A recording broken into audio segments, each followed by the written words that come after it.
So here we are on page 3, just a chance to look in the book for how they walk through this.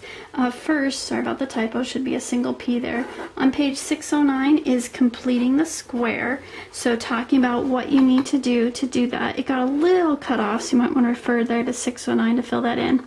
And then it's really hard to see on the notes, but it does reference you back to page 615 for how to derive the quadratic formula. Now again, this is a bonus section. You do not need to know how to do either of these, but it's just good exposure, plus you get a chance for some extra credit in your homework, your problem sets, if you do the section 10.2. And what we get from it is a formula that for anything ax squared plus bx plus c equals 0, as long as you can get it into standard form, you can then apply the quadratic formula and you will get the answer.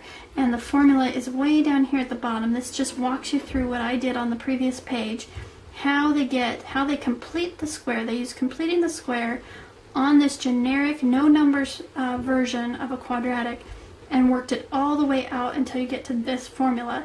Your solutions x will always be negative b plus or minus big square root b squared minus 4ac, the whole thing, over 2a. And we will be using that formula when we start 10.3 in the next set of lessons. And I realized I didn't adjust the camera there. I was talking about the formula down at the bottom here.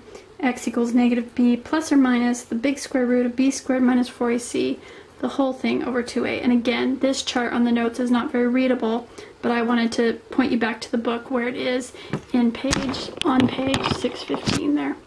So that'll take you there on that one.